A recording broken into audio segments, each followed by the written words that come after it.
मौलाना अब्दुल हबीब अत्तारी सल्लल्लाहुल बारी इंशाअल्लाह सुन्नतों भरा बयान फरमाएंगे। भरपूर तरीके से इस्तकबाल करें। तमाम हाज़रीन अपनी हाज़िरी का यकीन दिलाएं कि आप सब शुरका मौजूद हैं और बयान सुनने के लिए आप सब बैठे हैं। नारे तकबीर, नारे रिसालत, नारे तहकीक, नारे हैदरी।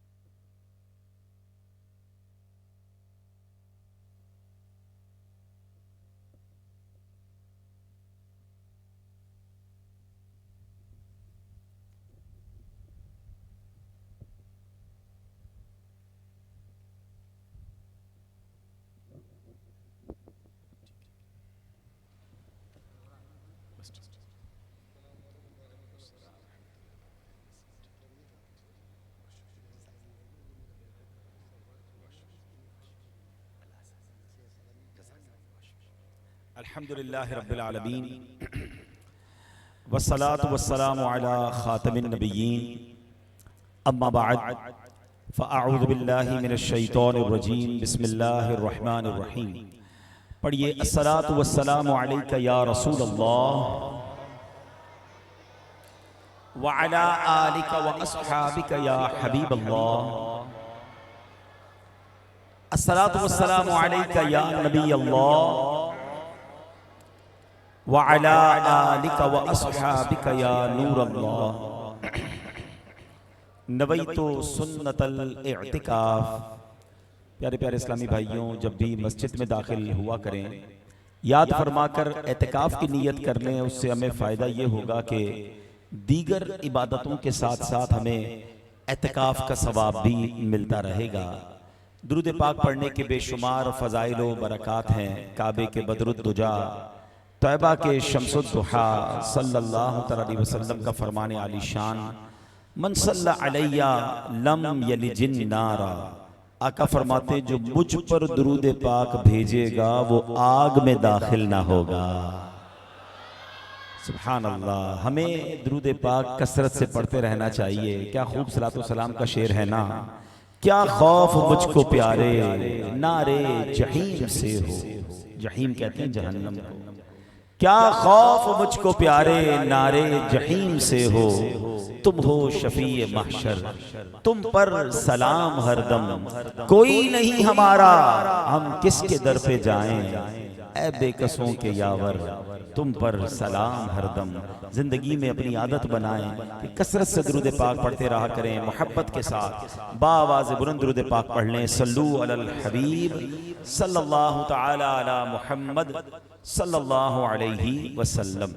आज माशाअल्लाह कादरी मस्जिद में ये अजीम शान सुन्नतों भरा इज्तिमा जारी है। और एक खुशगवार हैरत मुझे ये हुई कि शायद 4-5 दिन पहले ही हमने ये इज्तिमा तय किया है, मगर इस मोहब्बत और जोश व खरोश के साथ आप सब जमा हैं। रब्बे करीम आपका आना और मुंतज़मीन का इंतज़ाम करना अपनी बारगाह में कबूल फरमाए। माशाअल्लाह मुझे बताया गया कि इस मस्जिद में फजर की नमाज के बाद कुरान पाक की तिलावत, तर्जमे और तफसीर का हल्का लगता है, जिसमें तफसीर कुरान सिरातुल जिनान से 2-3 आयात रोज़ की पढ़कर सुनाई जाती हैं। और माशाअल्लाह उस फजर के हल्के में पूरी तफसीर कुरान सिरातुल जिनान का ख़त्म हुआ है। तो सुभान अल्लाह, मुबारक हो उन इस्लामी भाइयों को जिन्होंने ये काम किया, मुबारक हो जिन्होंने ये सुना। और अल्लाह करीम हम सब के दिलों को नूरे कुरान से मुनव्वर फरमाए। अब चूंकि कुरान की ख़त्म कुरान और तफसीर कुरान की बात हो रही है, तो उसी सिलसिले में मैं कुरान पाक ही की आयत, उसका तर्जमा और उसके तहत मिलने वाला पैगाम ये बयान करने की 2 नीयतें हैं। एक तो ये कि जो इस आयत में मैसेज है वो हम सबको मिले, और ये वो मैसेज है जो हम सबको ज़रूरत है। ऐसी प्रॉब्लम्स हैं हमारी जो हम जिसमें गिरफ्तार हो जाते हैं। इंशाअल्लाह इस एक आयत की तफसीर और तर्जमे से बहुत सारी गाइडलाइंस हमें मिल जाएंगी। और दूसरी नीयत यह है कि ये रियलाइज करवाया जाए कि जब एक आयत का तर्जमा और उसकी तफसीर और उससे मिलने वाले पैगाम में इतना कुछ है, तो अगर मैं पूरा कुरान पढ़ूंगा तो मुझे क्या कुछ नहीं मिल जाएगा। कुरान अल्लाह का पैगाम है, मोमिनों के नाम है, तो हमें चाहिए कि कुरान से दोस्ती लगा लें। एक हदीस पाक से जरा रियलाइज कीजिए कि मेरा और आपका कुरान से ताल्लुक कैसा है। अल्लाह के नबी अलैहिस्सलाम फरमाते हैं वो दिल वीरान है जिसमें कुछ कुरान नहीं है। अब चेक कर लें कि मेरे और आपके दिल में कितना कुरान है, हमारी दोस्ती कितनी है कुरान से। पूरा पूरा दिन गुजर जाता है, बल्कि कहने दीजिए कई कई हफ्ते, कुछ लोगों के कई महीने गुजर जाते हैं, मगर वो कुरान को देखते नहीं हैं, कुरान को छूते नहीं हैं, कुरान को पढ़ते नहीं हैं। इतना दूरी कुरान से अच्छी नहीं है। आज बयान में ये नीयत एक और भी है कि जब अंदाजा हो कि एक आयत में इतना कुछ है, तो पूरे कुरान में क्या कुछ खजाने छुपे हुए नहीं होंगे। तो गौर से सुनेंगे इंशाअल्लाह तो बरकतें हासिल होगी। कुरान मजीद फुरकान हमीद में अल्लाह करीम इरशाद फरमाता है, वला तक़फ़ु मा लैसा लका बिही इल्म इन्नस-समअ वल बसर वल फुआद कुल्लु उलाइका कान अन्हु मसऊला।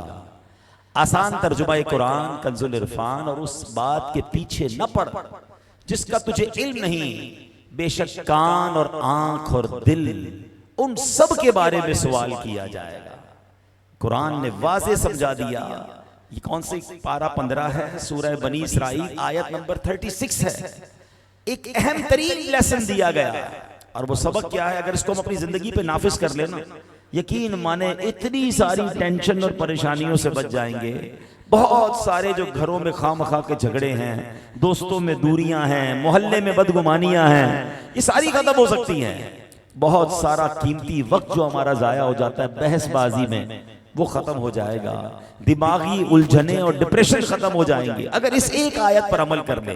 अब जरा गौर से सुने इस आयत में, मैं अब इसको जरा मजीद डिटेल से बयान कर देता हूं। कुरान कहता है वला तक़फ़ु, और पीछे न पड़। बार बार किसी बात के पीछे पड़ जाते हैं, पीछे ना पड़। किसके पीछे नहीं पड़ना? कुरान कहता है मा लैसा लका बिही इल्म, उस बात के जिसका तुझे इल्म नहीं है, और हर वो बात जिसका तुम्हें इल्म नहीं उसके पीछे मत पड़ो। क्यों? इन्नस-समअ वल बसर वल फुआद कुल्लु उलाइका कान अन्हु मसऊला। कुरान कहता है बेशक कान, आंख और दिल, इन सब के बारे में सवाल किया जाएगा। हम सबसे सवाल होगा आंख के बारे में, कान के बारे में, दिल के बारे में। सुभान अल्लाह। तो बताया जा रहा है कि इन तीनों की हिफाजत करनी है, और उन बातों के पीछे मत पड़ो जिसका इल्म नहीं रखते। अब इस आयत करीमा की तफसीर उलमा से हम समझेंगे ना, अपनी तरफ से फैसला नहीं कर लेंगे कि किस बात के पीछे पड़ने से मना किया गया। सुभान अल्लाह। उलमा ने इस आयत के कई मतालिब बयान किए, कई डायमेंशंस बयान की कि इस एक आयत में हमें क्या क्या सीखने को मिल रहा है। पहला मदनी फूल जो सीखने को मिल रहा है कि झूठी गवाही मत दो। जो देखा नहीं वो मत कहो कि मैंने देखा है, जो जानते नहीं उसके बारे में मत कहो कि मैं जानता हूं। अल्लाह अकबर। कुरान कहता है वजतनिबू कौल ज़ूर, और झूठी बात से इज्तिनाब करो। ये झूठी गवाही जो होती है ना, दोस्त को बचाने के लिए, रिश्तेदार को बचाने के लिए, माद अल्लाह पैसे लेकर लोग अदालत में झूठी गवाही देते हैं, प्रेशर में आ जाते हैं, झूठी गवाही देते हैं। सरकारे दो आलम सल्लल्लाहु अलैहि वसल्लम ने फरमाया अला उनब्बिउकुम बि अकबरिल कबाइर, क्या मैं तुम्हें बड़े कबीरा गुनाहों के बारे में ना बताऊं? बहुत बड़े कबीरा गुनाह के बारे में। साहबा ने, नबी पाक ने फिर खुद ही फरमाया शहादतुज़्ज़ूर, यानी झूठी गवाही देना ये बहुत बड़ा गुनाह है। अब आज बताएं, कुछ लोग तो माद अल्लाह अदालत में जाकर थोड़े पैसों की खातिर मुजरिम का साथ दे देते हैं और मजलूम के सामने झूठी गवाही देते हैं। वो अल्लाह को क्या मुंह दिखाएंगे? वो इंसाफ के यूं समझे रुकावट बन रहे हैं इंसाफ देने के लिए। आज इसी तरह सिर्फ अदालत में झूठी गवाही नहीं दी जाती। शौहर घर पे आए तो बीवी झूठी बात मां के बारे में कह रही होती है, बाज़ औक़ात सास बहू के बारे में कह रही होती है, नंद भावच के बारे में कह रही होती है, अपने दोस्तों के अंदर झूठी गवाहियां चल रही होती हैं। हाँ उसने ऐसा कहा था, हाँ वो ये कर रहा था। वला हौला वला कुव्वता इल्ला बिल्लाह। कारोबार के मामले में, कर्जे के मामले में अब आप गौर करते जाएं कि कहां कहां झूठ बोलकर अपना काम लोग सीधा कर रहे होते हैं। हालांकि कुरान कहता है उन बातों में मत पड़ो, उन बातों के पीछे मत जाओ जो नहीं जानते, जिसका इल्म नहीं रखते। बाज़ औक़ात तो ऐसा भी होता है कि मालूम है दोस्त गलत है, मगर चूंकि मेरा दोस्त है तो सामने वाला बेशक मजलूम है, हम दोस्त का साथ देते हैं।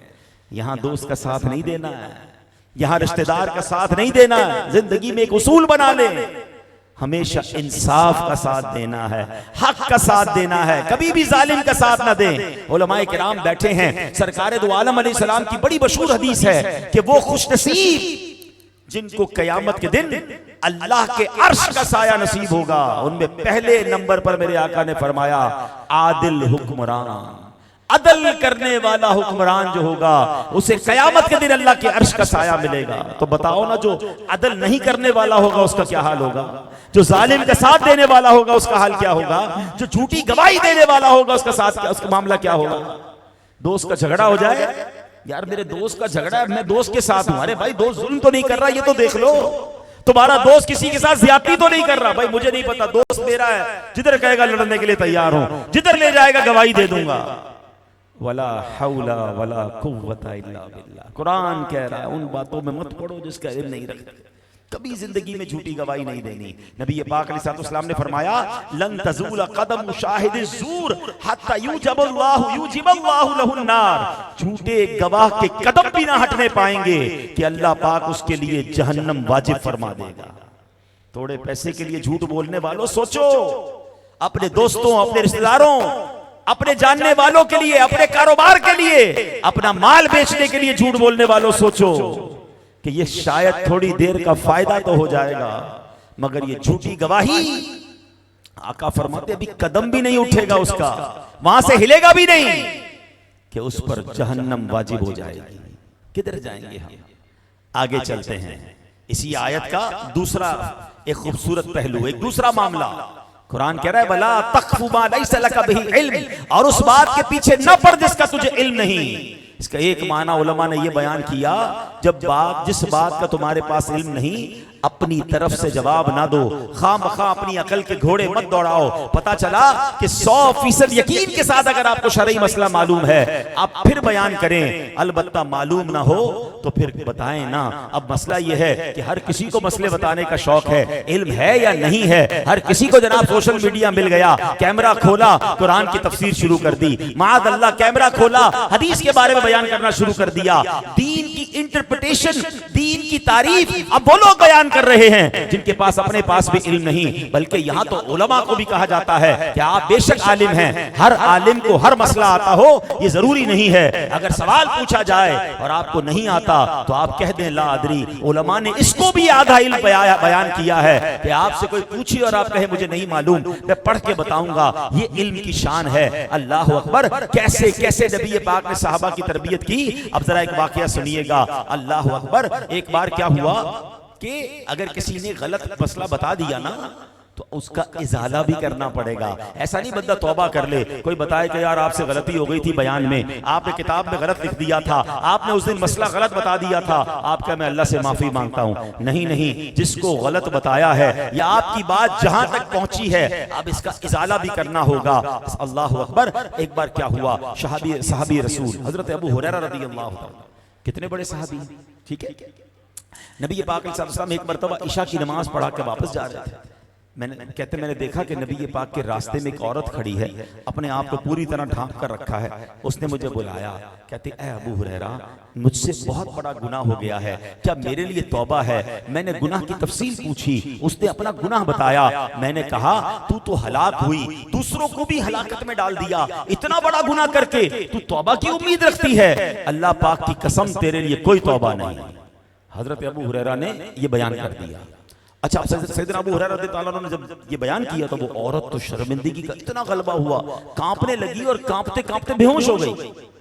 हजरत अबू हुरैरा कहते हैं कि मैं तो अपने रास्ते चला गया। फिर ख्याल आया कि सरकार दो आलम अलैहिस्सलातु वस्सलाम दरमियान हमारे मौजूद हैं, मैंने उनसे पूछे बगैर ही हुक्म सुना दिया, मैंने उनसे बात ही नहीं की, मैंने उनसे मसला पूछा ही नहीं। कहते मैं नबी पाक की बारगाह में गया, आका को सारी बात बताई कि एक औरत आई थी, बहुत बड़ा गुनाह करके आई थी, हुजूर पूछ रही थी कि मेरी तौबा कबूल है कि नहीं।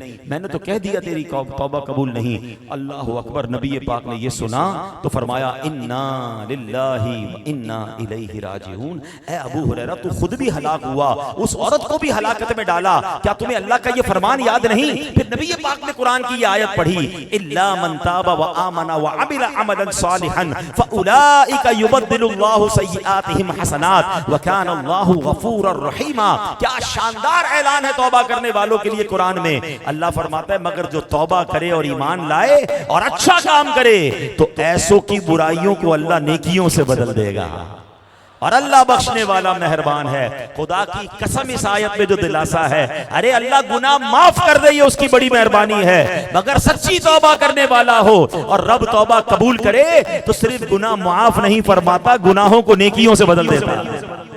क्या शान है मेरे करीम की। ऐसे करीम की नाफरमानी बंदा करे, ऐसे करीम मालिक को कैसे नाराज करे। नबी पाक ने ये आयत सुनाई सैयदना अबू हुरैरा को, अल्लाह अकबर, हजरत अबू हुरैरा को एहसास हो गया मैंने गलत मसला बयान कर दिया है। आप पर ये एहसास इतना गालिब हुआ, आप मदीना मुनव्वरा की गलियों में आवाज लगाने लगे। एक औरत ने रात मुझसे मसला पूछा था, औरत ने चेहरा ढांपा हुआ था, आप जानते नहीं थे वो औरत कौन सी है, अब उसकी तलाश जारी है, आप ऐलान करते जा रहे हैं कोई बता दे वो औरत कौन है। सारा दिन सदा लगाते रहे, रात जाकर पता चला कि वो कल जो औरत आई थी वो फिर उसी जगह खड़ी है। आप उसके पास गए, नबी पाक का फरमान सुनाया और सुनाया तुम्हारी तौबा बिल्कुल कबूल होगी, अल्लाह बड़ा गफ्फार है, वो सत्तार है, तौबा करना है तुमने। ये औरत तो खुशी के मारे अब बेहोश हो गई, पहले गम के मारे तकलीफ के मारे बेहोश हुई थी, अब खुशी के मारे बेहोश हो गई। और अब कहती है सुनते ही खातून इतनी खुश हुई कि मारे खुशी के कहा मेरा एक बाग है, मैंने अपने गुनाह के कफारे में वो बाग राहे खुदा में सदका कर दिया। अब इस वाक़े से कई बातें सीखने को मिल रही हैं। किसी को ना उम्मीद नहीं करना चाहिए। कुछ लोग जो हैं या तो खुद ना उम्मीद हो जाते हैं, ये दूसरों को इतने सुना रहे होते कि तेरी तो बिल्कुल तौबा कबूल नहीं, तू पक्का जहन्नमी। वो बंदा अल्लाह के करीब कैसे आएगा। मैं और आप कौन है किसी के बारे में फैसला करने वाले। वो करीम मालिक है, वो चाहे तो एक नुक्ते पर मगफिरत फरमा दे।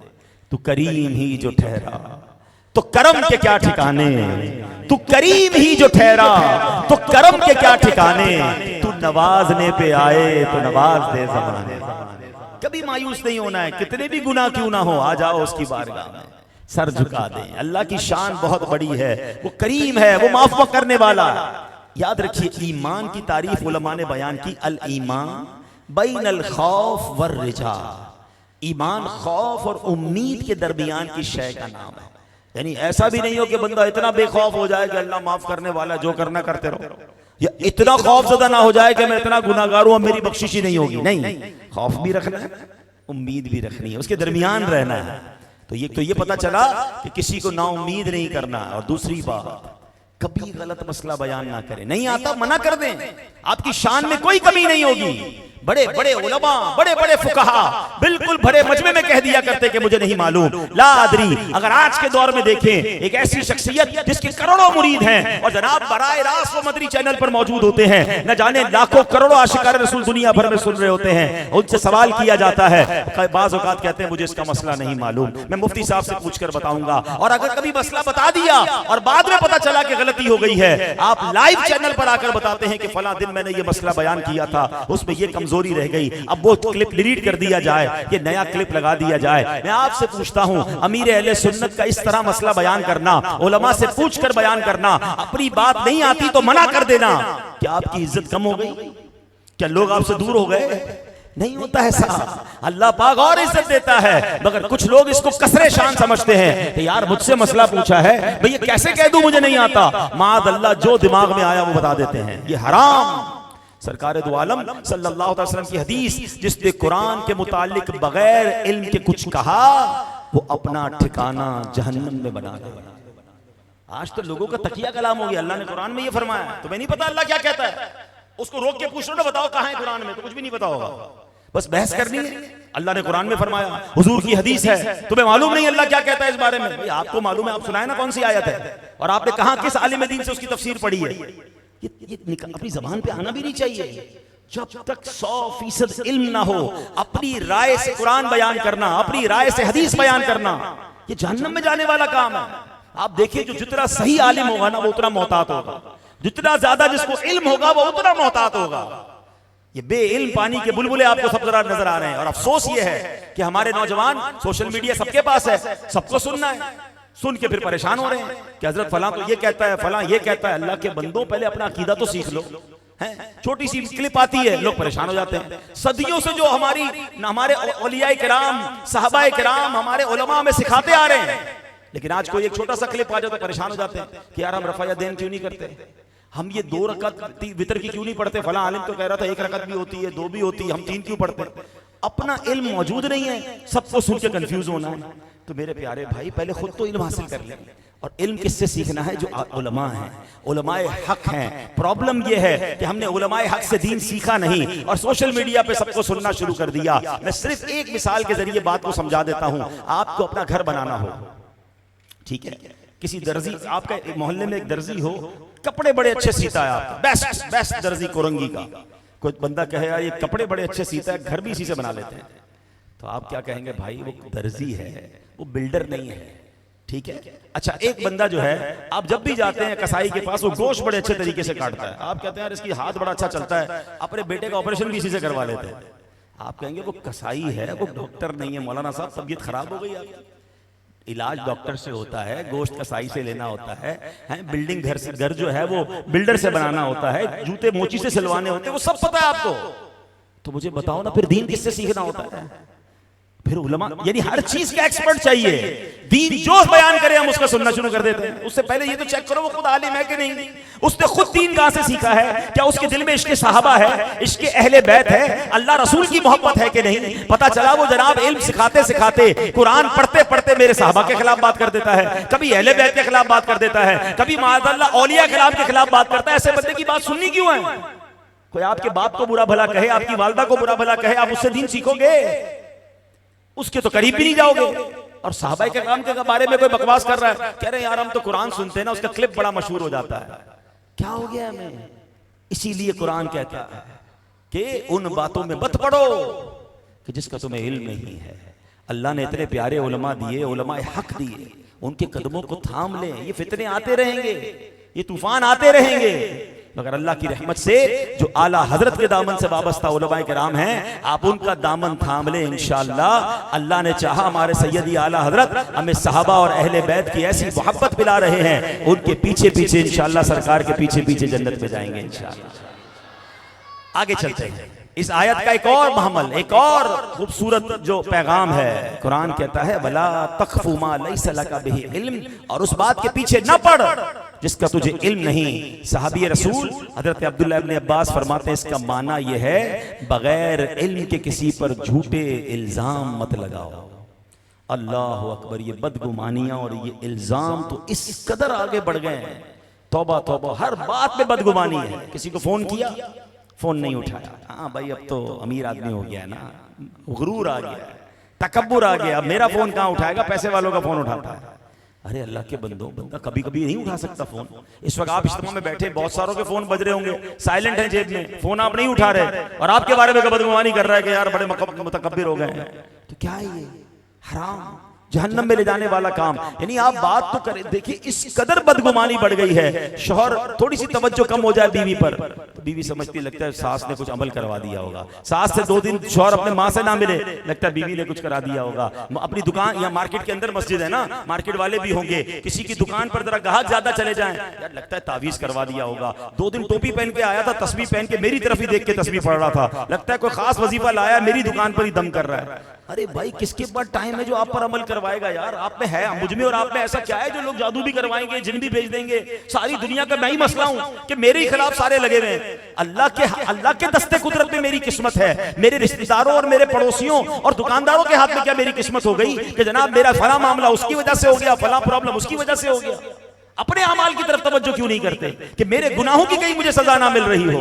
और ये आजमाइशें तो जिंदगी में आती हैं। सर में दर्द हुआ, जादू हो गया होगा, पेट में दर्द हुआ, जिन आ गया होगा, कान में दर्द हुआ तो फला ने फूंक दिया होगा, इसी में मर गए। अब बदगुमानियां निकले इससे बाहर। भाई शरीयत हमें, हमारा इस्लाम ये नहीं सिखाता।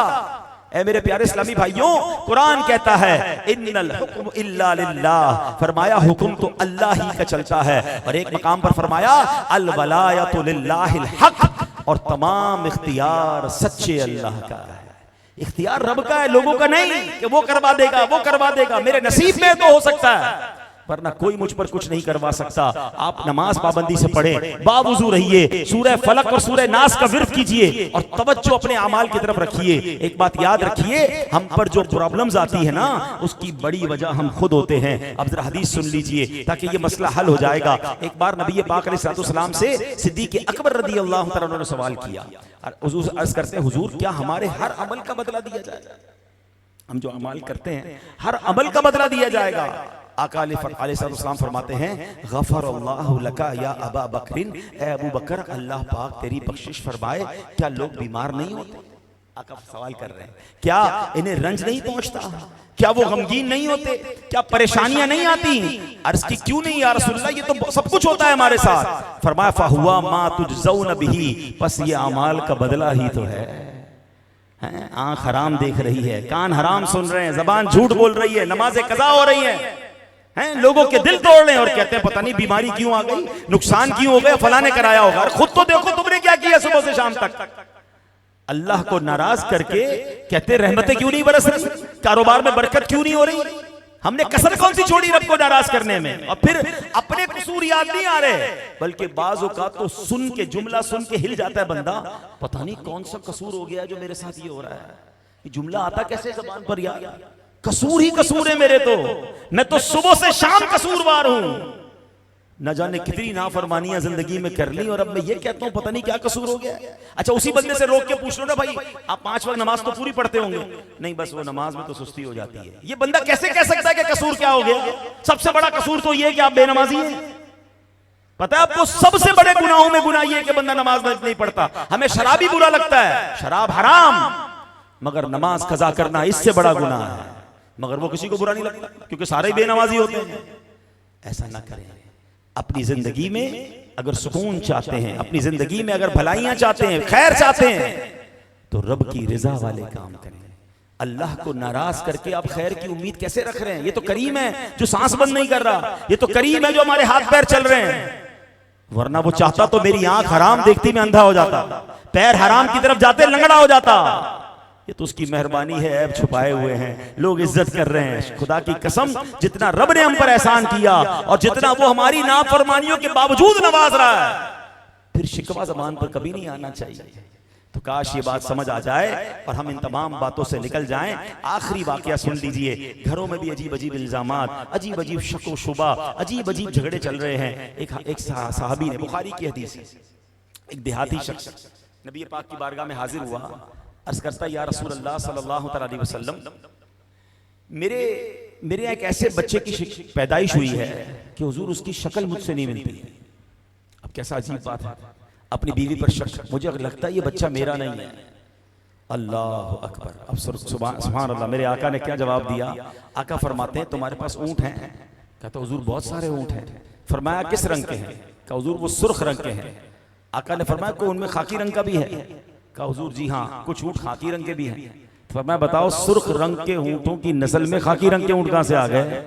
तो कहते हुजूर सुर्ख ऊंट के बाप दादाओं में कोई खाकी रंग का ऊंट रहा होगा, उसकी रग ने इसको अपने रंग में खींच लिया। तो आका ने फरमाया कि ये भी तो मुमकिन है कि तुम्हारे बाप दादाओं में कोई काले रंग का हुआ होगा और उसकी रग ने तुम्हारे बच्चे को अपनी रग की तरफ खींच लिया, इसलिए वो बच्चा तुम्हें अपनी शक्ल का नहीं लग रहा है, तुम्हारा हम शक्ल नहीं है।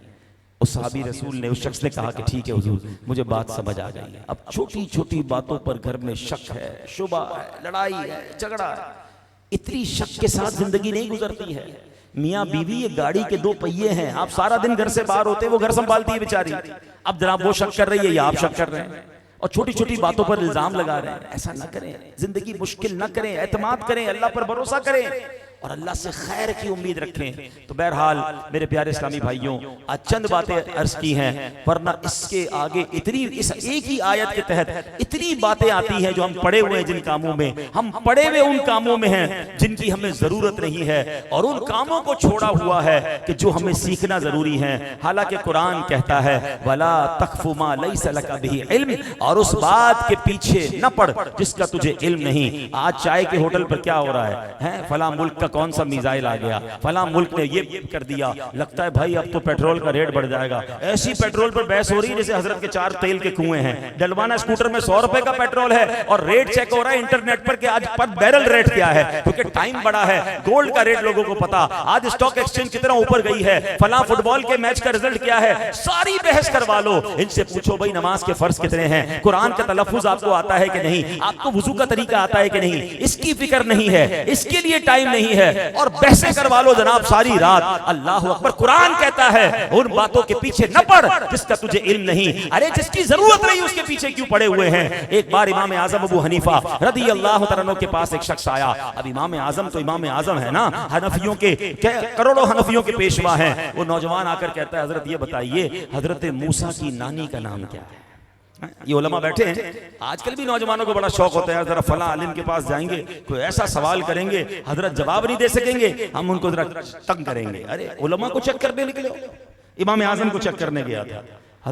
हजरत मूसा की नानी का नाम बता दिया। इमाम आजम थे। फरमाया बेटा वुजू के 4 फर्ज हैं। कहता है हजरत मैं आपसे ये पूछ रहा हूँ कि हजरत मूसा की नानी का नाम क्या है। आपने फरमाया बेटा वुजू के 4 फर्ज हैं।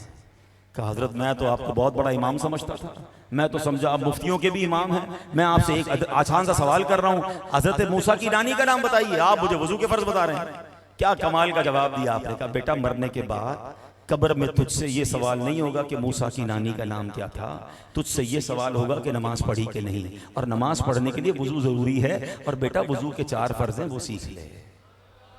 हम किस बहस में पड़े हैं, सच बताओ। हमारी सुबह से शाम बहस क्या है, फला ने ये कह दिया, फला का क्लिप ये था, फला ने ये जवाब दिया, उसका इल्म कम है, उसका इल्म ज्यादा है। ला हौला वला कुव्वता। सहाबा किराम के दरमियान बहस चल रही है कि फला ने ये किया था, उस जंग में क्या हुआ था। भाई वो अल्लाह के बंदे और वो सहाबा सब जन्नती हैं, हम कौन होते हैं किसी के बारे में बात करने वाले। अंदर देखो ना हमारे अंदर क्या चल रहा है, हमारे अंदर कितनी कमजोरी है। 4 दोस्त मिलकर बैठते, कोई कहता है जरा अंदर की खबर सुनाओ, वो अगला भी आके कहता है बहुत अंदर की लाया हूं। अच्छा जल्दी बता क्या लाया अंदर की। अरे अपने अंदर की देखो ना, किसी के घर के अंदर क्यों झांकना है। कुरान कह रहा है वला तजस्सुसू, अरे तजस्सुस ना करो, लोगों की पोशीदा बातों के तजस्सुस में ना पड़ो। और हमें किसी के घर में क्या हो रहा है, किसी के कारोबार में क्या हो रहा है, यार इसने नई मोटरसाइकिल कैसे ले ली, नया मोबाइल कैसे ले लिया, समझ नहीं आ रहा, लगता है 2 नंबर का काम कर रहा है। अरे भाई अल्लाह उसे नवाज रहा है, अल्लाह उसे दे रहा है, और तुम्हें तकलीफ क्यों हो रही है। और अगर वो 2 नंबर का काम कर भी रहा है तो वो जाने, उसका रब जाने।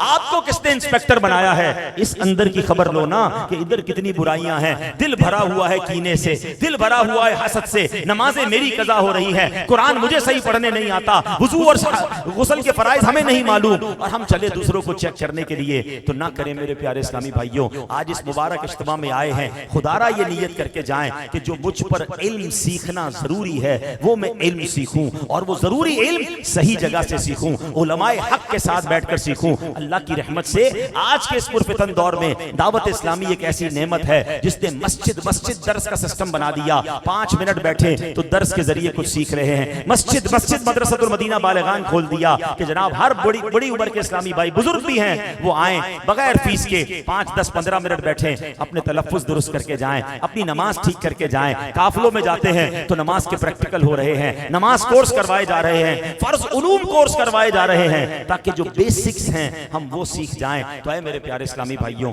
दावत इस्लामी के इस माहौल से वाबस्ता रहें। आपके कोरंगी से भी काफिले रवाना होते हैं, उन काफिलों में सफर करें। और माशाअल्लाह मुझे बताया गया कि इस मस्जिद में जल्द जामियतुल मदीना की तरकीब भी करने जा रहे हैं इस्लामी भाई। तो बहुत अच्छी खबर है कि जब भी ये ऐलान हो कि दरसे निज़ामी आलिम बनाने वाला इदारा अगर आपके इलाके में बनता है तो दाखिला लें, अपने बच्चियों को दाखिल कराएं, ताकि हर घर में एक आलिम होना चाहिए। एक जुमला हम सुनते हैं, लोग कहते हैं जनाब खानदान में एक डॉक्टर होना चाहिए, खानदान में एक वकील होना चाहिए। सच्ची बात बताऊं, खानदान में एक आलिम दीन होना चाहिए, खानदान में एक हाफिज कुरान होना चाहिए। अब चेक करें आपके खानदान में उलमा है कि नहीं, आपके बच्चों में कोई हाफिज है कि नहीं तो आज नियत करें। Dawat Islami free of charge, करोड़ों रुपए दावत इस्लामी के खर्च होते हैं, मगर हमारे बच्चों को वो आलिम बना रही है, हाफिज बना रही है। तो क्यों ना हम अपने बच्चों को आलिम और हाफिज बनाएं और अपनी आने वाली नस्लों को इल्म दीन सीखने वाला बनाएं। अल्लाह करीम हमें अमल करने की तौफीक अता फरमाए। आखिर में मस्जिद इंतजामिया का आप सबका शुक्रिया अदा करता हूँ, आपने मुझे मौका दिया, बुलाई बुलाया, बड़ी इज्जत दी। अब एक मेरी गुजारिश है कि मेरा एक और बयान है और मुझे कोरंगी में ही एक और जगह पहुंचना है, वहाँ इंतजार हो रहा होगा, 11 बजे का वहाँ टाइम था, 11 बज चुके हैं। अब आप सबसे मैं मुलाकात करूंगा तो वहाँ नहीं पहुंच सकूंगा, और अगर मैं मुलाकात किए बगैर निकलूंगा तो मुझे एक डर ये है कि शोर होगा, धक्के होंगे। मस्जिद में शोर मचाना भी हराम, धक्के देना भी हराम। हम आए नेकी कमाने हैं ना, अल्लाह रसूल का जिक्र करने आए। मैं आप सबसे मिल तो नहीं सकूंगा, लेकिन आप धक्का देंगे, बड़ी बड़ी उम्र के बुजुर्ग बैठे हैं, किसी को धक्का लग जाएगा, कोई गिर जाएंगे, गुनाहगार ना हो जाए। आप बैठे सुकून से बैठे। माशाल्लाह यहाँ उम्मीद है कि महफिल जारी रहेगी या दुआ वगैरह भी होगी, तो आप मुझे सुकून से निकलने दें। आप इसी तरह प्लीज डिसिप्लिन के साथ बैठे रहें। मुझे याद रहे कि एक बार मैं कादरी मस्जिद गया था तो वहाँ के इस्लाम भाई बड़े डिसिप्लिन वाले थे और मुझे आसानी से उन्होंने जाने दिया। मैं दुआ करता हूँ या अल्लाह हम सबको आपस में एक दूसरे से मदीना पाक में मिलना नसीब फरमा। हम इंशाल्लाह मक्के में मिलेंगे, मदीने में मिलेंगे, या जिंदगी में फिर कभी आया आपके पास तो मिलेंगे, लेकिन अभी बैठ